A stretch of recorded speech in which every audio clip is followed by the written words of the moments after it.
The real art is creating danger, pressure, drama, and challenge while still being on the player's side as people and as a co-creator of the story. You're not trying to actually destroy them like you as a person. You are trying to give them something worth overcoming, and that's a huge difference. Players can tell when the GM is actually rooting against them, or maybe getting frustrated when they thwart all the GM's plans, or maybe when they sense that the GM is out to get them, right? That changes the atmosphere at the table. It makes everything feel petty, adversarial, and kind of weird, honestly, right?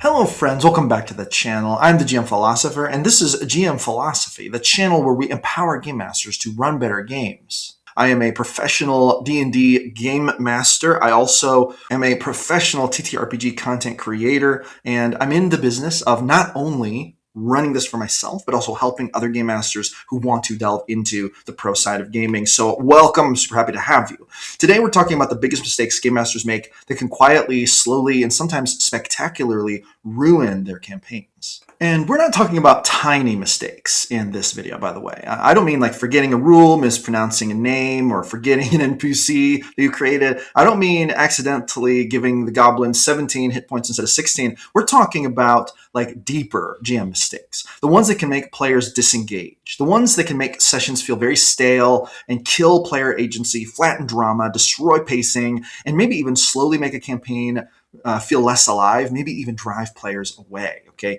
The truth is this, guys. Most campaigns do not fall apart because of one bad mistake on the GM's part. They fall apart when the GM starts making habitual bad choices and bad mistakes, and these are exactly the types of mistakes we're going to talk about in this video, so you're not going to want to miss this. Let's dive into mistake number one, not prepping enough, okay? You've probably heard this, but this is the first big mistake, okay? Now, I love improv.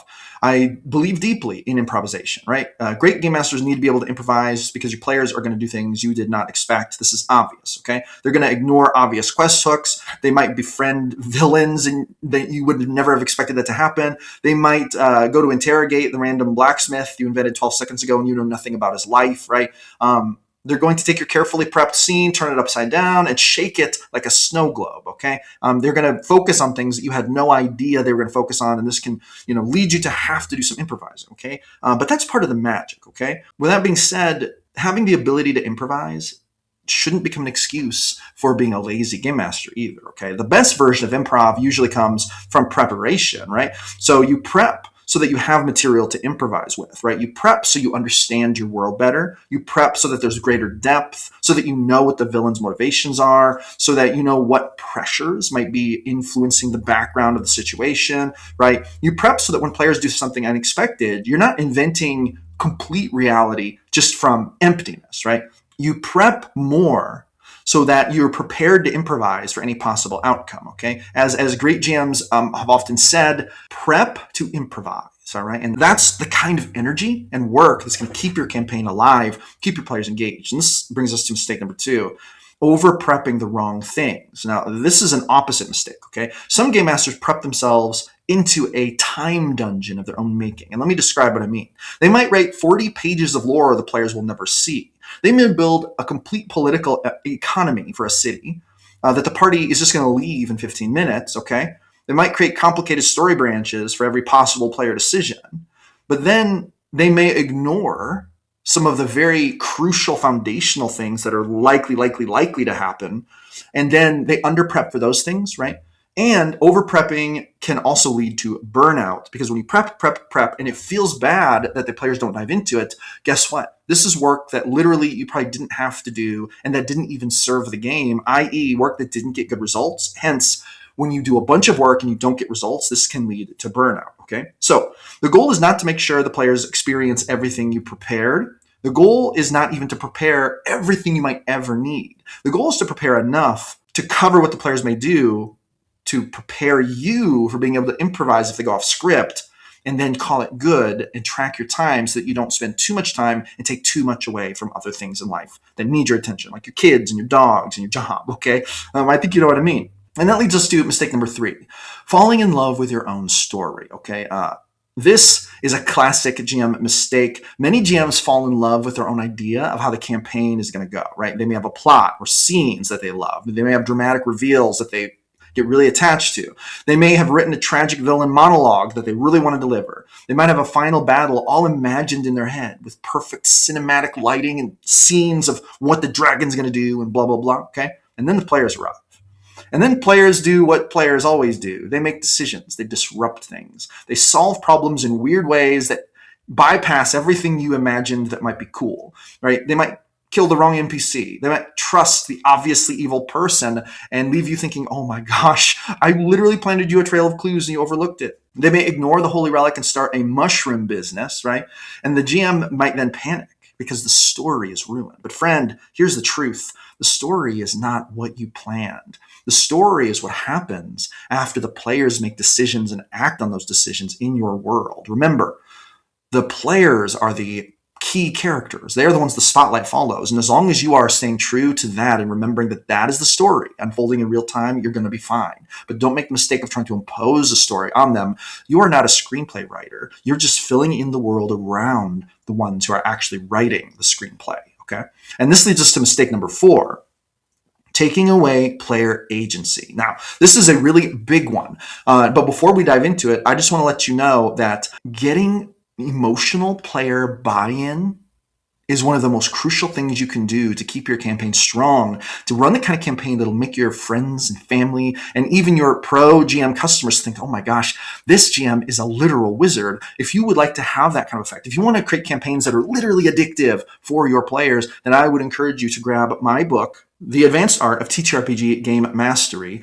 I wrote this book in 2025 after running games for 24 years, and it contains my entire thesis on how to run emotionally compelling, emotionally evocative, emotionally resonant games that your players will love so much and be so invested in that they'll want to keep coming back week after week. And they'll even beg you to schedule additional days to play because they will not be able to help themselves. Your game world will be so immersive. All of my deep philosophies, insights, tips, tricks, tactics are packed into this 50-page ebook. Now, you can grab that for about the price of a cup of coffee. Link is in the description. But if you want to create massive player buy-in, that is the best thing I've ever written to help game masters really, really, really do it well. It has all my top secret techniques in there, guys. All right, now let's talk about this mistake, taking away player agency.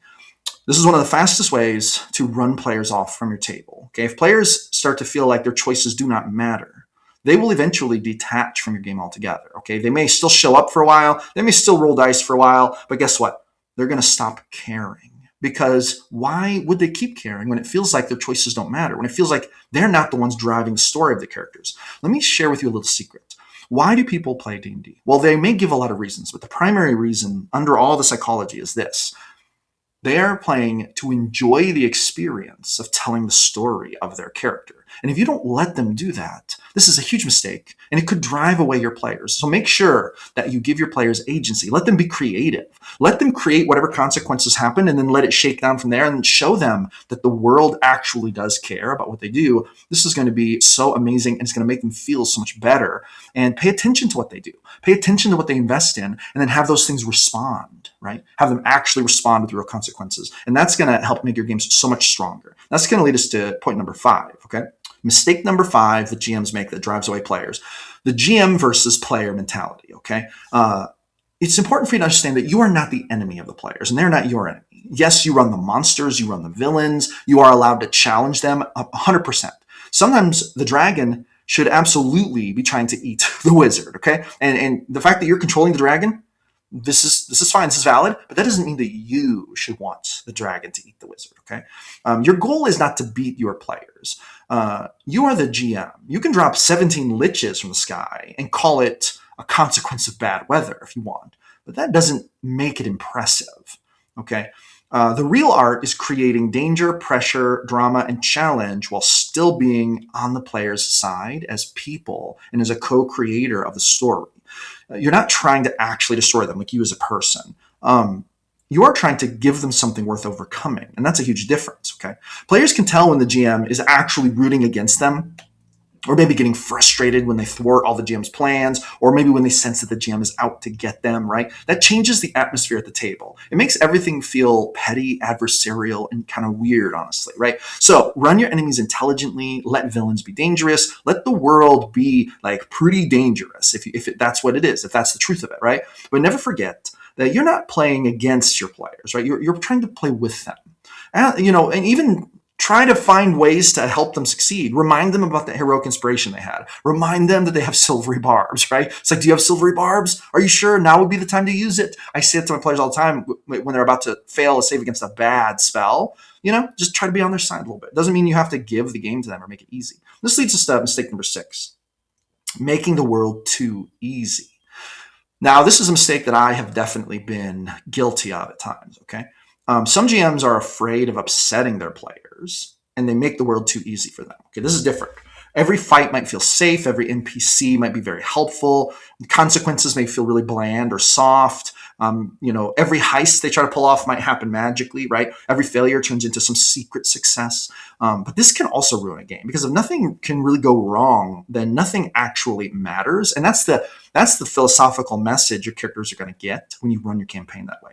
Players need to feel like the world is actually a dangerous place, and that not every encounter is safe to be in, okay? Not every encounter has to be apocalyptic or deadly. What I usually try to do is I try to run, 3 or 4, maybe 5 encounters that will be pretty easy. They could go badly if the players make bad choices, but as a general rule, they're pretty easy. And then I'll just throw in a doozy, and I will literally design it to be like, I don't think they're going to win this. Like, I actually think they're not going to win it, just barely unwinnable. And then that's what I'll throw in there, right? And then they usually end up being very worried about it, but then they pull out all the stops and they manage to figure it out, being very creative. I feel like this is a good line to balance. Okay, you don't want to make the world too easy. Don't just stomp on your players all the time, but don't make it too easy, guys. You got to give them skin in the game, and then this is going to make it so much more rewarding. And this is going to lead us to point number 7. Mistake number 7 that GMs can make: making the world arbitrary.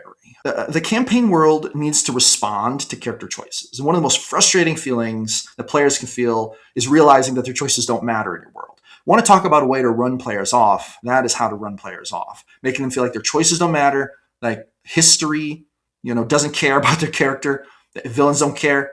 And basically what they're doing is they're walking through a TV watching the novel you wrote. My rule of thumb for this one is basically this: every time players actually make the choice to do something in your world, like act on something, have a conversation with an NPC, attack an enemy, steal an item, always make it so that there's some kind of visible consequence. And if possible, create a short-term consequence and a long-term consequence on bigger choices, right? This is going to really create depth in your world and make it believable. And it's going to make characters think twice before they do things, but it's also going to make them feel like their choices matter. We desire significance out here, guys. We're all battling existential dread. We don't want to battle it in D&D too. Make your choices of your players be significant, okay? And this is going to lead us to step number 8, mistake number 8. Bad spotlight control. This will kill a campaign quicker than anything, guys. Bad spotlight control is basically where one or maybe a couple players dominate every conversation, every plan, every joke, every dramatic moment, every tactical decision, and the game becomes very lopsided, where other players basically feel like they're not getting any game time because other people are kind of hogging it all. Now, a lot of times this is kind of caused by people who are very active and they take the spotlight because they advocate for themselves. Now, as a general rule, this is not a bad thing. Don't blame the players for this. This is a good trait for players to have, but some players are kind of quiet and they don't feel like they can do this. And it's your job as the GM to make sure that the spotlight goes to them, whether they ask for it or not. Now, what I'll do a lot of times is when one player has been talking for a little while, and I usually go 5-ish minutes, maybe 7 minutes on this. One player is really on a roll, then, I'll kind of find a really good place to insert myself and be like, okay, now while you're doing this, Timmy, what are you doing while this is going on, right? And I'll engage basically the player who I haven't heard from, in the longest, to bring them in. And then I'll do that with the next longest. And sometimes players will insert themselves, but if they don't do it, I will do it for them. And then everyone gets a chance to do things. Sometimes players might decline the invitation to be involved, and that's okay. But you want to invite them anyway and give them the space to do it. And sometimes you want to create things that maybe only they can see, like NPC reactions or things that they would see because they weren't talking when the one player was talking, make them feel special anyway, right? Be realistic. Don't just, pity role play with them, but actually think, would there be an advantage to them being more quiet? Maybe they're noticing more things, and then have them roll an insight check or whatever, right? And this is going to lead us to mistake number 9, bad pacing. Bad pacing is one of those mistakes that can sneak into a game quietly. And basically what happens with pacing is scenes and beats and arcs don't transition fast enough or slow enough is what this means, okay? And I'm going to kind of explain what I mean by this. In every one of my game sessions, I try to fit in these 4 core ingredients. I try to fit in some good role play and or drama. I try to fit in some kind of exploration and discovery of some kind, right? I try to fit in some kind of combat to some level. Might be quick, might be big, whatever. And then I try to fit in some kind of loot. And my newest definition of the term, pacing, is the ability to fit all of those things in there and make it feel natural, not make it feel like you're rushing players or railroading players or, slamming on the brakes when role play's happening, right? You want to try to let things breathe naturally, but then you switch scenes to accommodate fitting all of these essential pillars into the game. That's my definition of pacing. And if you don't do it right, if you don't do it pretty regularly, players are going to be like, man, this is boring. Or man, there's nothing but combat here. I don't like this. Or whatever, right? You want to fit these things in. I used to kind of be bad about this, honestly. But as I got better at it, players definitely started enjoying the game better. So fit all of those fundamental pillars in, and you're going to find that your games are going to hit with much more gravity, okay? And this leads us to mistake number 10, ignoring player backstories. Player backstories are not sacred legal documents. They're actually invitations for deeper storytelling. When players give you a backstory, they're telling you what kind of emotional material that they care about the character. Maybe they have a lost sibling, a disgraced order, a forbidden mentor, right? Some kind of debt or curse, maybe a hometown they cared about, right? You don't need to make every campaign arc revolve around every backstory right away. But if you never use them at all to any degree, players will eventually feel like, well, why did I even create this backstory? Was it just for me? Was it just for my own entertainment? Why did the GM require it? And there's a fair question for this. Plus, the fact that they have it and you haven't used it at all goes to show that you don't care about it at all. And that's maybe the bigger thing. So let those backstories influence something, at least reference them to some degree. Sometimes what I'll do, and this is an easy way to do it, maybe you ask them for stuff. You might, in a tense situation, be like, has your character ever faced a question like this? Like perhaps in their backstory, have they ever seen anything like this, do you think? Like, have they ever seen a dragon?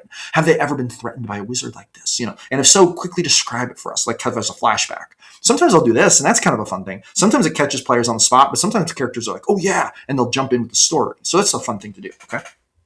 Now, this is going to lead us to mistake number 11, okay? And this is the final one I'm going to talk about in this video, but I think it's really important. Talking too much. Now, game masters love to talk, okay? You and I both know this is true. We have a gift of gab, but it is both a gift and a curse. We love to describe cities and explain lore and voice NPCs and narrate visions and blah, blah, blah, blah. It goes on and on and on. But long GM monologues can turn players into an audience. And D&D players are not supposed to be an audience, okay? They are participants. So when you give lore, give it in smaller, usable pieces. Let players ask for more if they want more. In fact, you can even tease it. Say, here's what you find out, blah, blah, blah, blah. Now, if you want to go deeper on that, right, you can roll another history check or whatever, blah, blah, blah. Or you could go to the library and read more about it, right? And then you can get more lore. But like for now, those 4 sentences are basically what you get. And this is a great way. If they don't care about it, they're not going to ever pursue it again. But if they do care about it, they're going to go to the library. And this is going to let you know under no uncertain terms that they want to hear more lore. So then you give them 12 sentences or whatever, right? But as a general rule, less is more when it comes to lore, right? That's a catchphrase. I just invented a catchphrase, okay? Now, guys, listen.